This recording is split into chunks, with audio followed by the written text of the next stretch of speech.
les prix cassés, les prix fracassés, les prix massacrés. Le client va me saigner, ce prestataire va se gaver. Si on arrêtait de faire la guerre des prix, si on arrêtait ce jeu de dupes, avec ce vocabulaire affreux et surtout les pratiques associées qui sont complètement délétères dans la relation. Encore faut-il être en paix soi-même sur le sujet des prix. Je vous en parle dans cette vidéo.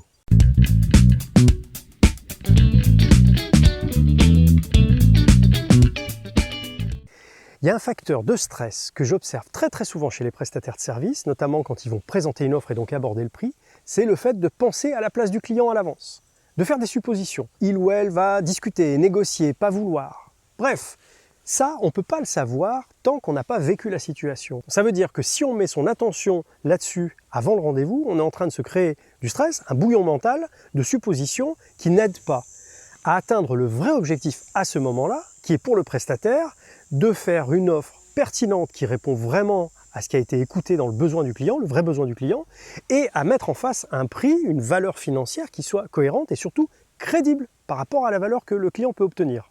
Et quitte à dépenser de l'énergie et prendre du temps, il vaut mieux le mettre là, dans un moment avec soi, pour se poser honnêtement les bonnes questions. Est-ce que j'ai bien écouté? Est-ce que j'ai bien compris? Est-ce que l'offre que je suis en train de poser là permet vraiment à mon client d'atteindre des effets, des impacts bénéfiques, de résoudre sa problématique?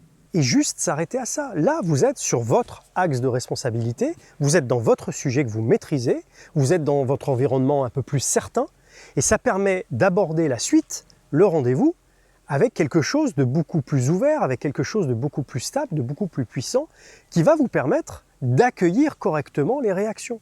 Dans la phase suivante, qu'est-ce qui va se jouer vraiment dans la relation?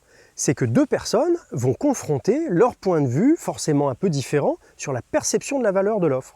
Et c'est OK, c'est pas un affrontement, c'est là où on peut déjà aussi se mettre en paix. Pour le prestataire, c'est continuer à écouter, continuer à questionner, continuer à accompagner la personne, même au niveau du sujet du prix. Donc vous pouvez arrêter de penser à la place du client dès la fin de cette vidéo. Je vais vous donner une image simple.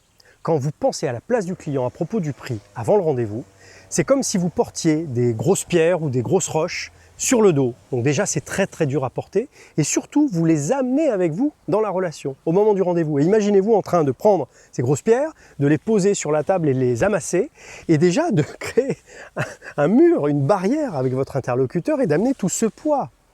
Donc le but, c'est d'y aller le plus léger possible. Pourquoi? Parce que ça va créer un espace où vous allez pouvoir accueillir ce qui va se passer. Et c'est là où il faut aller à la confrontation et avoir le courage de le faire, mais pas en mode guerrier, simplement en mode d'écoute. La personne va réagir. Et donc, je vais accueillir son feedback, accueillir ses retours et en faire quelque chose, parce que c'est de la matière très riche. Pour être un peu plus serein, il faut quand même se rappeler une évidence. La personne en face de vous, prospect ou client, est la personne qui va décider. C'est son porte-monnaie, c'est son budget. C'est pas vous, c'est pas le vôtre. Et donc ce qui est important dans la relation, c'est qu'elle se sente accompagnée dans cette phase-là aussi, quelles que soient ses réactions.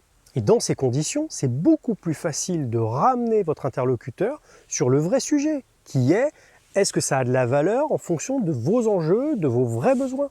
C'est ça le seul vrai sujet. Alors forcément, ça va partir un petit peu dans différentes directions et vous avez possibilité de ramener le sujet au cœur, la valeur à créer pour vous, pour résoudre des problématiques, pour répondre à des besoins.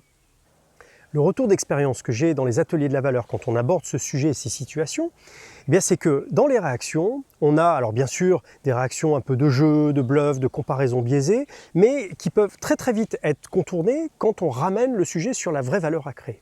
Mais surtout, la plupart du temps, les réactions sont liées à une vraie demande d'aide, qui n'est peut-être pas formulée aussi clairement, mais c'est simplement d'être aidé. Par exemple, j'ai besoin moi aussi en interne dans ma boîte, vis-à-vis d'un comité de direction, vis-à-vis d'un associé, vis-à-vis d'une équipe, de valoriser cette proposition de service. Je vais devoir finalement aussi moi vendre un peu en interne. Ça arrive très souvent. Puis il y a aussi toutes les réactions qui sont liées à ce que j'appelle la maturité ou l'immaturité sur le budget.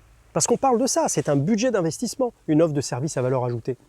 Et donc, votre interlocuteur en face de vous, il a un sujet d'expertise qu'il ne connaît pas, il vous sollicite justement, et il n'a pas forcément les clés pour bien évaluer la valeur financière. Donc c'est vraiment votre responsabilité de le ramener sur le sujet de quelle valeur on crée, est-ce qu'on atteint bien des objectifs, est-ce qu'on crée des impacts positifs, et si oui, eh bien la valeur financière qui est proposée est cohérente. Et là, on est dans un échange beaucoup plus apaisé, beaucoup plus simple, beaucoup plus logique finalement.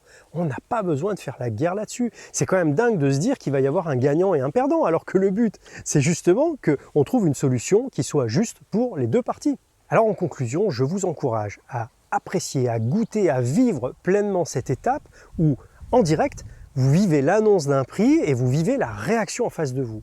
Pour ça, il faut partir allégé, donc pas de supposition sur les réactions, plutôt il va y avoir des réactions et mon rôle, ça va être d'accueillir ça et d'en faire quelque chose. Parce que derrière ces réactions, il y a surtout un besoin de continuer à être aidé, accompagné pour décider et trouver un accord qui soit juste pour les deux parties. Je vous dis à très bientôt.